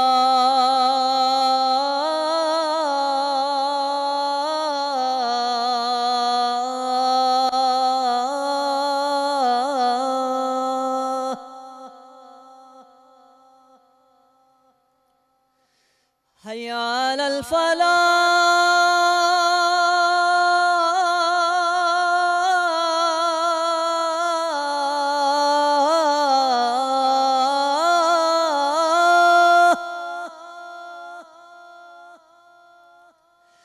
حی علی الفلاح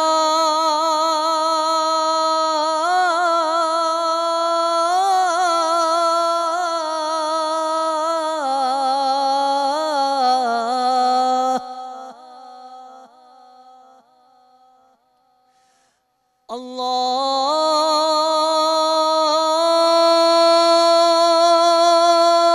اکبر اللہ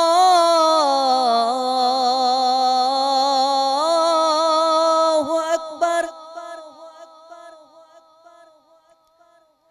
لا الہ الا اللہ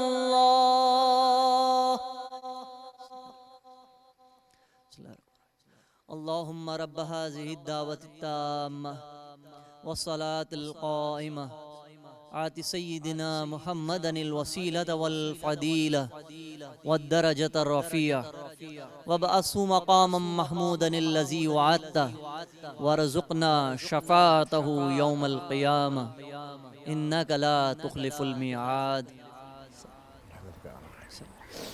ہاں بہت بہت شکریہ اسد بھائی, ماشاءاللہ سے بڑی خوبصورت آواز آپ کی جب بھی آپ اذان دیتے ہیں. میں چاہوں گا کہ آج ہم پروگرام کے اینڈ میں ہمیشہ دعا کرواتے ہیں. آج میں چاہ رہا ہوں کہ پہلے ہو جائے, کیونکہ مجھے ابھی پتہ چلا کہ ہمارے ایک کلیگ ہیں حیدر بھئی, ان کی والدہ کا انتقال ہو گیا ہے. میں چاہوں گا کہ خصوصی ان کے لیے بھی جو ہے وہ آپ دعائے مغفرت, ولی صاحب آپ سے گزارش ہے کہ انہیں بھی اور کشمیری بھائیوں اور فلسطینی بھائیوں, سیرین بھائیوں, عراقی بھائیوں, سب کو یاد رکھتے ہوئے اور کچھ کینسر پیشنٹس کے حوالے سے بھی ہمارے پاس یہ اندرجہ آ رہی ہے کہ علماء کرام کی موجودگی میں دعا کروائی جائے، تو ان کی آسانی کے لیے بھی دعا کی جائے۔ الحمدللہ رب العالمین والعاقبۃ للمتقین والصلاۃ والسلام علی سید المرسلین وعلی آلہ وصحبہ اجمعین۔ اللہم اہدنا فیمن ہدیت وعافنا فیمن عافیت وتولنا فیمن تولیت وقنا واصرف عنا شر ما قضیت انک تقضی ولا یقضى علیک انہ لا یعز من عادیت ولا یذل من والیت تبارکت ربنا وتعالیت نستغفرک اللہم ونتوب الیک وصلی اللہ تعالی علی خیر خلقہ محمد وآلہ واصحابہ اجمعین۔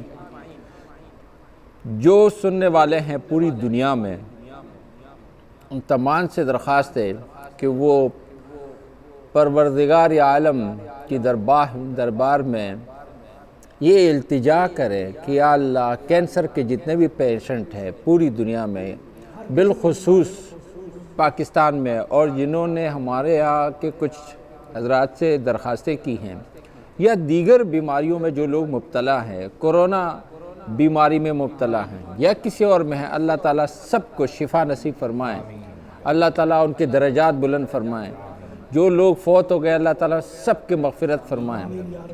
اسی طریقے سے حیدر علی صاحب کی والدہ کا انتقال ہوا ہے، پوری دنیا کے لوگ ان کے لیے دعا فرمائیں کہ اللہ تعالیٰ ان کی والدہ کے مغفرت فرمائیں، ان کے درجات بلند فرمائیں۔ اور حضرات کچھ مشائخ صدیقی صاحب نے، ظفر صاحب نے، شیخ ایاز صاحب، شمیم صاحب ہیں، ہمارے ہاں سر وقار صاحب کی والدہ بیمار ہیں، حضرت نے بھی اسی کا فرمایا تھا، نصیر صاحب کا بھی ہیں۔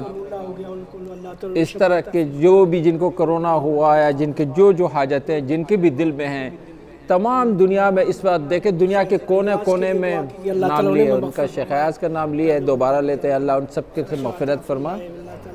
پوری دنیا میں جو لوگ ہیں سب ہاتھ اٹھا دے کہ یا اللہ اے پروردگار عالم، اے خزائن کے اور خزانوں کے مالک، آپ کے پاس سب کچھ ہے، آپ تو اغنى الاغنیاء ہیں اور آپ اسر الاثریاء ہیں، آپ سے بڑا صاحب ثروت کون ہے اور آپ سے بڑا غنی کون ہے، اور آپ دینے پہ تلے ہوئے دیتے رہتے ہیں، اور لوگوں سے مانگتے ہیں تو وہ پریشان ہو جاتے ہیں، وہ رو جاتے ہیں، وہ خود مضطر ہو جاتے ہیں، مجبور ہو جاتے ہیں۔ ایک آپ ہے کہ آپ سے نہیں مانگے تو آپ ناراض ہوتے ہیں۔ تو اے میرے پروردگار، جو بھی سننے والے ہیں، جو بھی کل کو یوٹیوب میں، سوشل میڈیا میں، ملٹیپل میڈیا میں سنیں گے اور اس دعا پر آمین کہیں گے، اللہ ان کے حاجتیں پوری فرما، ان تمام پر کرم فرما، مہربانی فرما، لطف فرما، اے اللہ کرم فرما، مہربانی فرما، لطف فرما۔ اے اللہ حاضرین، پوری دنیا میں جو حاضرین ہیں، یہاں جو اسٹوڈیو میں حاضرین ہیں، ان تمام کے درجات بلند فرما، تمام پر اپنا فضل فرما۔ اے اللہ ہم تمام کو دین پر بھی چلنے کی توفیق نصیب فرما اور حق حلال رزق میں ہمیں برکتوں سے نواز دے۔ آمین ثم آمین۔ بڑی ہی خوبصورت آپ نے بھی دعا فرمائی اور آپ نے بھی بہت ہی خوبصورت کلام پڑھا۔ اچھا، بریک پہ جانے سے پہلے ایک سوال آیا تھا جس پر مفتی صاحب نے تو جواب دے دیا تھا، لیکن باقی حضرات جو ہیں وہ اس پر جو ہے وہ تھوڑا سا بات کرنا چاہ رہے تھے۔ تو علامہ صاحب غالباً آپ نے بھی جواب دے دیا تھا نا اس کا؟ میں اشارہ کیا تھا کہ اس کا جواب چاہیے۔ اچھا، تو آپ کے اشارے سے پہلے جواب جو ہے وہ یہاں سے لے لیتے ہیں، پھر آپ سے اشارہ لے لیتے ہیں۔ پروفیسر صاحب، سوال یہ آیا تھا کہ آج کے دور میں علماء کرام نے کیا چیز ایجاد کی، جس کا بڑا اچھا جواب وہاں سے آ چکا ہے۔ میں چاہوں گا آپ اس میں اپنا بھی جو ہے وہ۔ علماء کا کام جی ایجاد کرنا نہیں ہے، جو ایجاد کرنے والا اس کی حفاظت کرنا ہے۔ اللہ رب العزت فرماتے قرآن مجید میں، الرحمن علم القرآن خلق الانسان۔ اللہ تعالیٰ نے، الرحمن وہ ہے جس نے قرآن سکھایا، اس کے بعد ذکر خلق الانسان، پھر انسان کی پیدائش کا ذکر کیا۔ پہلے قرآن سکھایا، پھر قرآن انسان کی پیدائش کا ذکر کیا۔ اس کا جواب سید قطب رحمہ اللہ جو فی ظلال القرآن کے مصنف ہیں، وہ اپنی کتاب کے مقدمے میں یہ دیتے ہیں کہ ہر کتاب کا موضوع ہوتا ہے، قرآن کا موضوع کیا ہے؟ پھر خود جواب دیتے قرآن کا موضوع انسان ہے۔ انسان کیوں ہے؟ کہ انسان اس لیے کہ ساری کائنات انسان کے ارد گرد گھومتی ہے۔ اگر انسان بگڑ گیا پوری کائنات بگڑ جائے گی۔ قرآن انسان کی حفاظت کے لیے آیا ہے، اور اس کی مثال ایسے ہے جیسے انسان اللہ کی ایجاد ہے۔ انسان جب کوئی ایجاد کرتا ہے اس ایجاد کے ساتھ ایک ایسی بکلیٹ لکھ دیتا ہے جس میں وہ لکھا ہوتا ہے اگر یہ ایجاد آپ اس طریقے کے مطابق جس میں لکھا گیا استعمال کرو یہ خراب نہیں ہوگی۔ اللہ تعالیٰ نے انسان پیدا کیا، اس کے ساتھ قرآن رکھ دیا، اگر یہ انسان قرآن کے مطابق چلے گا یہ خراب نہیں ہوگا، اور انسان کا صحیح ہونا بہت ضروری ہے۔ اگر انسان بگڑ گیا ہر چیز بگڑ جائے گی۔ تو قرآن اللہ نے نازل کیا، علماء جو ہے اس انبیاء کس لیے بھیجے اللہ تعالیٰ نے؟ انسان کی حفاظت کے لیے۔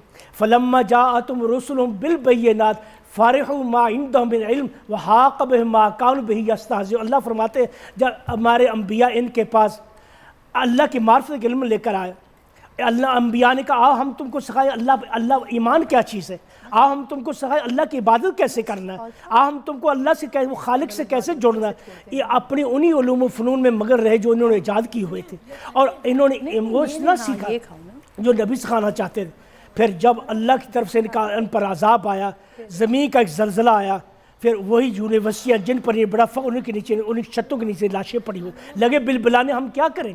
تم نے سب کچھ سیکھا، نہ سیکھا اپنے رب سے تعلق پیدا کرنا، نہ سیکھا تم نے سب کچھ سیکھا، نہ سیکھا اللہ کی عبادت کرنی، نہ سیکھی وہ اللہ جو زلزلوں کا رب ہے، جو طوفانوں کا رب ہے، جو اللہ وائرس کا رب ہے، جو کرونا کا رب ہے، تم اس سے تعلق نہ چھوڑا۔ نبی تمہیں یہی بتانے آیا، جو بھی نبی آیا دنیا میں اس نے یہی کہا یا قوم اعبدوا اللہ ما لکم من الہ غیرہ، یا قوم اعبدوا اللہ ما لکم، آؤ قوم میں تم کو اللہ کی عبادت کیسے کریں۔ تو علماء کا کام یہ نہیں ہے کہ وہ ایجادات کرے، علماء کا کام وہ ہے جو ایجادات کرتا ہے اس کی حفاظت کرے۔ اس لیے سید قطب لکھتے اللہ تعالیٰ نے ہر چیز اس دماغ میں رکھ دی، انسان جو کرنا چاہے یہ دماغ اس طرف چل پڑتا ہے، اور یہ جو ایجادات ہے یہ بھی الہام ہے، انسان بنانے کچھ بیٹھتا بن کچھ جاتا ہے۔ کتنی ایجادات ایسی ناگہانی میں ایجاد ہو گئی ہیں، تو اللہ تعالیٰ اس دماغ میں بہت کچھ رکھ دیا ہے، سب کچھ رکھ دیا ہے، لیکن اس میں ایک چیز نہیں ہے، انسان اللہ کی طرف اللہ کی معرفت سے حاصل نہیں کر سکتا۔ اس کے لیے اللہ تعالیٰ انبیاء بھیجے جو اسے عقل کی رہنمائی کرتے، انبیاء جو علماء ہے اس کے انبیاء کے علم لے کر آتے کہ آؤ ہم تم کو بتا اللہ کی عبادت کیسے، اس اللہ سے کیسے جوڑ۔ اب جب کورونا بجا دیکھا بڑے بڑے ہکڑ قسم کے مجرم اور وہ ہکڑ کے ملحد جو ہے وہ بھی سر جھکا کے بیٹھے ہوئے، ہم کیا کریں اس کے سامنے؟ تو اللہ انبیاء علماء کا یہ کام ہے تمہیں اللہ سے جوڑے۔ اس حوالے سے اپنا فہیم بھائی میں دو تین جملے بڑے ضروری ہیں، وقت بالکل ختم ہو رہا ہے تو میں یہی چاہ رہی تھی کہ وہ یہ کہ دیکھیں میں نے پہلے مثال دی نا کہ بھئی انجینئر سے آپ یہ توقع نہیں رکھتے وہ میڈیکل سائنس کی بات کرے، میڈیکل سائنس کے بندے سے آپ توقع نہیں رکھتے کہ وہ جا کر کسی اور شعبے کی بات کرے، حتیٰ آپ یہ جو بدن کا ڈاکٹر ہے اس بدن کے ڈاکٹر میں 50 قسمیں بنا دیتے ہیں۔ آپ دانت کے ڈاکٹر سے کلیجے کے مرض کے بارے میں نہیں پوچھتے، اس کی وجہ یہی ہے کہ علم اتنا وسیع ہو چکا ہے۔ جب علوم محدود تھے تو ہمارے دینی درسگاہوں میں طب بھی پڑھایا جاتا تھا، علم ہندسہ بھی پڑھایا جاتا تھا، فلسفہ بھی پڑھایا جاتا تھا، عقلی علوم بھی پڑھائے جاتے تھے، اور قرآنی اور حدیثی علوم بھی پڑھائے جاتے تھے۔ اب علم میں آ گئی ہے وسعت، جب وسعت آ گئی ہے تو ایک چھت کے نیچے ساری چیزوں کا جمع کیا جانا ممکن نہیں ہے اور عقل کے خلاف ہے۔ آپ مچھلی سے تو نہیں کہتے ہیں کہ اڑے، آپ چڑیا کو نہیں کہتے کہ تیرے۔ جی لہٰذا اب علم کی اس تقسیم کے بعد مفسر قرآن کا ضروری نہیں ہے کہ وہ فقیہ بھی ہو، اس لیے کہ فقاہت ایک الگ علم ہے۔ فلسفی کے لیے ضروری نہیں ہے کہ وہ علم اصول کو بھی جانتا ہو، وہ ایک الگ علم ہے۔ لہٰذا جب آپ دینی علوم کہتے ہیں تو خود دینی علوم میں بھی اتنی وسعت آ گئی ہے، اس لیے آپ یہ سوال پوچھتے ہیں تو یہ سوال کرنا ہی غلط ہے کہ علماء نے کیا ایجاد کیا۔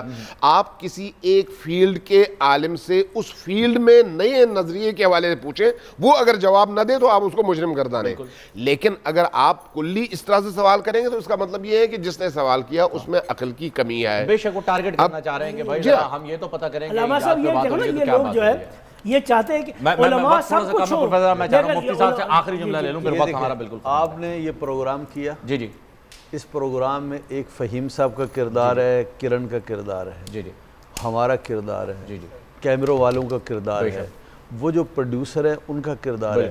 یہ سب چیزیں بنتی ہیں تو جا کر ایک پروگرام مرتب ہوتا ہے. ایسی جتنی انسانی ضرورتیں ہیں نا، بلڈنگ سے متعلق، علاج سے متعلق، میزائلوں سے متعلق، علم سے متعلق، یہ اللہ رب العزت نے تقسیم کار کر دیا ہے. میرا کام کچھ ہے، اس کا کام کچھ ہے. جس کام کو میں کر رہا ہوں اور اللہ نے میری ذمہ داری مجھ پر عائد کی ہے، مجھ سے یہ پوچھیں کہ آیا میں نے اپنی ذمہ داری کو کس حد تک پورا کیا. خوبصورت. اچھا، کچھ دنوں پہلے میں نے اس پہ ایک شعر عرض کیا تھا، وہ میں دوبارہ آج علماء کرام کی حاضری میں کرنا چاہوں گا اسی بات پر، کیونکہ ان لوگوں کو پتہ ہونا چاہیے جنہوں نے سوال کیا ہے کہ چمن میں اختلاف رنگ و بو سے بات بنتی ہے. تم ہی تم ہو تو کیا تم ہو، ہم ہی ہم ہیں تو کیا ہم ہیں. تو ان اختلافات کو برداشت کریں. آپ ڈاکٹر انجینئر ہوں گے، عالم نہیں ہو سکتے، وہ علماء لیکن اس کے ساتھ ساتھ آج جو ہم نے بڑی خوبصورت بات سیکھی ناظرین، وہ یہ سیکھی کہ جو ہمیں یاد دلائی گئی کہ ہماری تاریخ کیا ہے اور ہم انسپریشن کہاں سے حاصل کرتے ہیں. تو اللہ رب العزت سے آخر میں یہی دعا ہے کہ جو مبارک دن چل رہے ہیں اسی طرح سے ہمارے سیکھنے کا عمل، ہمارے اصلاح کا عمل جاری رہے، اور پھر اس کے بعد رمضان المبارک کے اختتام کے بعد علماء کرام جو کچھ ہمیں یہاں پر سکھا رہے ہیں اسی کو ہی ہم اپنا منبع حیات بنا کر آگے چلتے رہیں. انشاءاللہ تعالیٰ صبح آپ سے سحر کے اوقات میں دوبارہ ملاقات ہوگی. وقت یہاں پر اختتام کو پہنچا ہے. آپ تمام حاضرین کی میں شکر گزار ہوں آمد کے لیے. آپ سے صبح ملاقات ہوگی اللہ نے کے بعد.